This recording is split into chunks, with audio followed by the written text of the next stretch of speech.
सर्वमंगलमांगल्ये शिवे सर्वार्थसाधिके शरण्ये त्र्यंबके गौरी नारायणी नमोस्तुते। या देवी सर्वभूतेषु शक्तिरूपेण संस्थिता नमस्तस्यै नमस्तस्यै नमस्तस्यै नमो नमः। नमस्कार.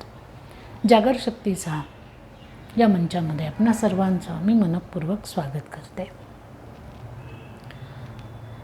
या मंचाच्या मार्फत आपल्यामध्ये ज्या काही शक्ती आहेत त्या शक्तींकडे आपण एका वेगळ्या दृष्टीने पाहण्याचा प्रयत्न करतो आहोत. आत्तापर्यंत ज्या शक्ती बघितल्या त्या शक्तींमध्येच एक अत्यंत महत्त्वाची मानली जाणारी शक्ती, जिला आत्मसंयम शक्ती असं म्हटलं जातं, तिचा आज आपण विचार करूया. ही आत्मसंयम शक्ती जी आहे, जिला संयम शक्ती, जिला कंट्रोल असं म्हटलं जातं, ही मनाची शक्ती मानली जाते. कारण आपल्या ज्या काही क्रिया सगळ्या होत असतात त्याच्यावरती मनाचा अंकुश असतो. मनामार्फत या सगळ्या क्रिया होत असतात आणि म्हणून या क्रियांना कुठे थांबवायचं, कुठे वाव द्यायचा, हे सगळं ठरवणारं आपलं मन असतं. त्यामुळे ही शक्ती जी आहे ही मनावरती संयम आणणारी शक्ती आहे. तिला संयम शक्ती असं आपण म्हणतो. ही शक्ती कशी डेव्हलप होते, तर ही शक्ती डेव्हलप करण्याकरता लहानपणापासून थोडीशी मेहनत घ्यावी लागते. लहान मुलं जी वागतात तर तेव्हापासूनच त्यांना शिस्त, संयम ह्या गोष्टी शिकवाव्या लागतात. आपल्याकडे एक असा भ्रम आहे हल्लीच्या काळामध्ये की मुलांना शिकवण्याची काही गरज नाही, ते जसे मोठे होतील तसं त्यांना आपोआप सगळं येईल. आपोआप कधी काही येत नसतं. आपोआप काय होतं की मुलं स्वैर होत जातात. आपोआप मुलांना शिस्त लागत नाही, आपोआप मुलांना संयम समजत नाही, आपोआप त्यांना जीवनाची दिशा कळत नाही. या सगळ्या गोष्टींची जाणीव करून द्यावीच लागते आणि ती लहानपणापासून करून दिली तर मग पुढे त्यांचं जीवन ते खऱ्या अर्थाने स्वतः घडवू शकतात. पण लहानपणी जर या गोष्टी केल्या नाही आणि नंतर मुलांचं वळण बिघडलं, मुलांना शिस्त लागली नाही, मुलांना कुठल्याही प्रकारचा संयम जमेनासा झाला, त्यावेळेला जर या गोष्टी करण्याचा प्रयत्न केला तर शिस्त लागत नाही आणि संयमही मुलांमध्ये येत नाही. हे सत्य आहे. कोणी स्वीकारा नाही तर स्वीकारू नका. तर हा जो संयम आहे हा जसा आपण लहान मुलांना घरामध्ये छोट्या छोट्या गोष्टी शिकवतो, संस्कार करतो, त्याच्यातूनच डेव्हलप होत जातो.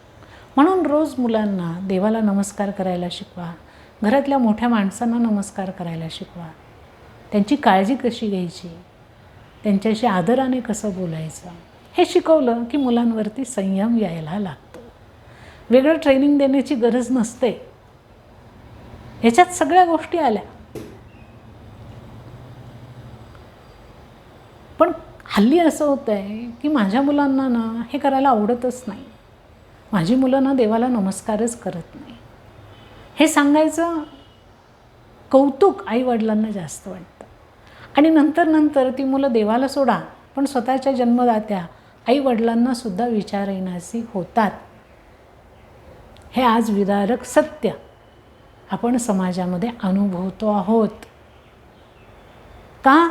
कारण त्या मुलाच्या मनावरती कुठलेही संस्कार आपण करत नाही. तो मुलगा पुढे स्वच्छंदी होत जातो.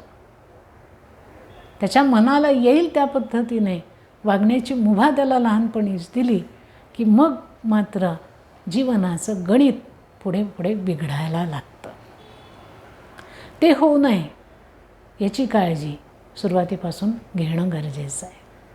मग हा जो संयम असतो हा केवळ शारीरिक क्रियांवर आहे का? तर नाही. शारीरिक क्रियांवर आहे, मनावर आहे, वाणीवर आहे, आपल्या आचरणावरती म्हणजे जी काही कृती आपण करतो त्याच्यावरही संयम आवश्यक असतो. वाणीवरचा संयम, काय बोलावं, किती बोलावं, कुठे बोलावं, कसं बोलावं, काय बोलू नये, कुठले शब्द वापरू नये, हे संयमातूनच कळायला लागतं. वाणीवर जर संयम असेल तर ती वाणी ऐकायला गोड वाटते, योग्य वाटते, तिचा आदर करावासा वाटतो. आणि ज्या वाणीवरती संयम नाही, अशी वाणी ज्यावेळेला आपण ऐकतो त्यावेळेला मन नाराज होतं. पण हल्ली टी व्हीवरती ज्यावेळेला राजकीय पक्ष एकमेकांविषयी बोलतात त्यावेळेला बघा किती खालच्या पातळीवर जाऊन ही लोक बोलतात. कुणाचाही वाणीवरती संयम राहत नाही, वाटेल ते बोलतात, वाटेल तसं बोलतात. म्हणजे असं वाटतं की यांना आपण का निवडून दिलं. आणि हे लोकप्रतिनिधी आहे, हजारो लाखो लोक यांच्या मागे उभे आहेत. त्यांना याचं भान देखील नाही की आपण काय बोलतो आहे, लोकांच्या मनावर याचा काय परिणाम होईल, लोकांच्या मनात आपली प्रतिमा काय निर्माण होईल, काही नाही. हे एक उदाहरण मी सांगितलं. असं आजूबाजूला आपण पाहतच असतो. तर वाणीवरती संयम असणं आवश्यक आहे. संयमित वाणी, सुरेख वाणी, सुंदर वाणी, मनाला स्पर्श करणारी वाणी, हीच वाणी जीवनाला दिशा देणारी वाणी असते. आणि ती केव्हा निर्माण होते, तर ज्या वेळेला वाणीवरती आपण संयमाचा संस्कार करतो तेव्हा. मनावरचा संयम, मनावर तर संयम आवश्यकच आहे.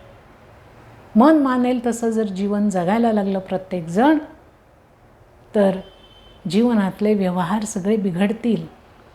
मला एखादं काम मी स्वीकारलं आहे आणि ते जर वेळेत केलं नाही तर माझ्यावरती कोण विश्वास ठेवेल.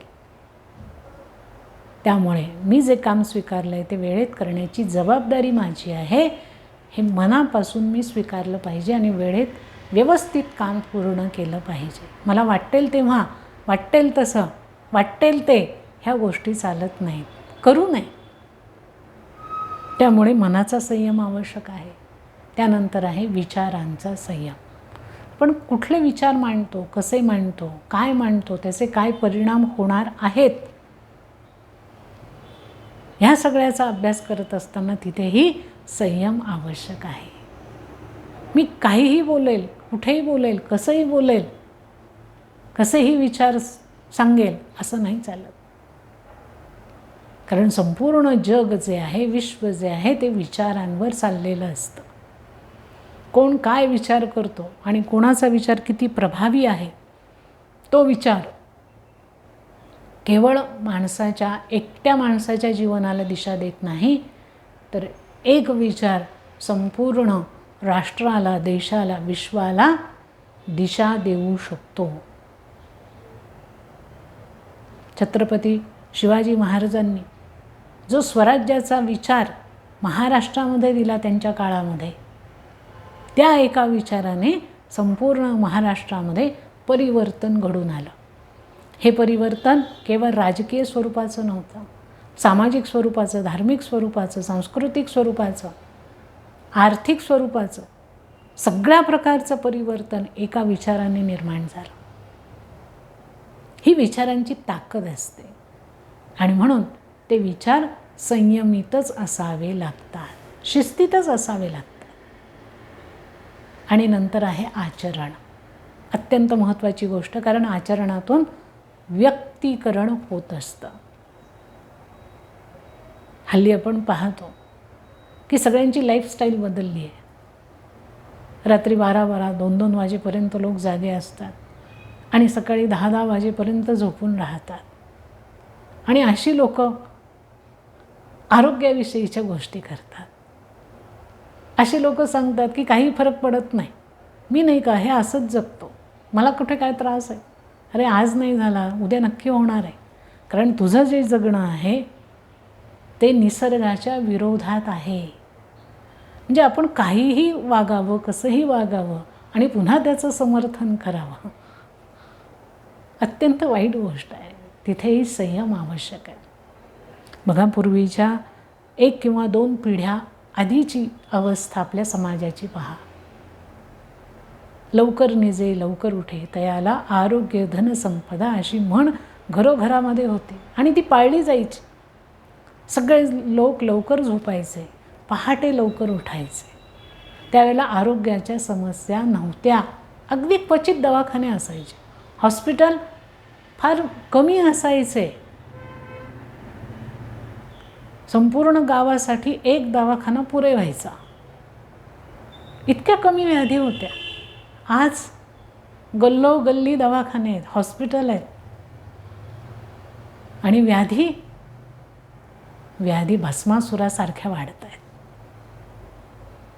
अवाढव्य स्वरूप धारण करून त्या व्याधी माणसाच्या जीवाच्या मागे धावत आहेत आणि माणूस पुढे पुढे पळतो आहे.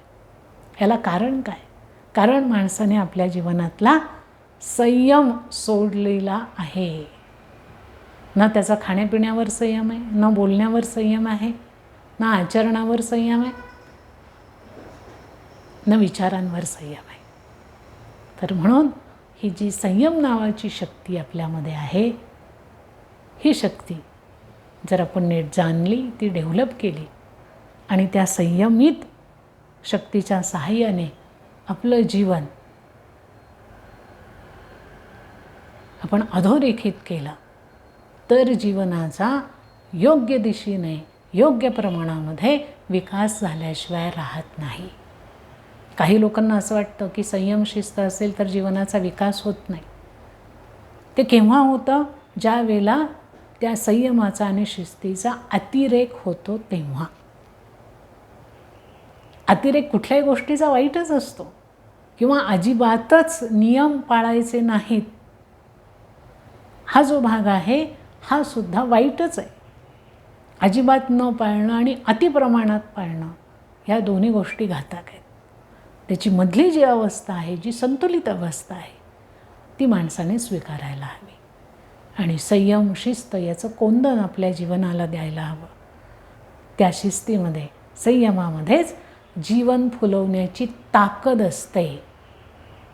आपण पाहतो की ज्या वेळेला वृक्षारोपण केलं जातं, रस्त्याच्या कडेला वृक्षारोपण करतात, तेव्हा त्याला एक छोटंसं कुंपण घातलं जातं. का?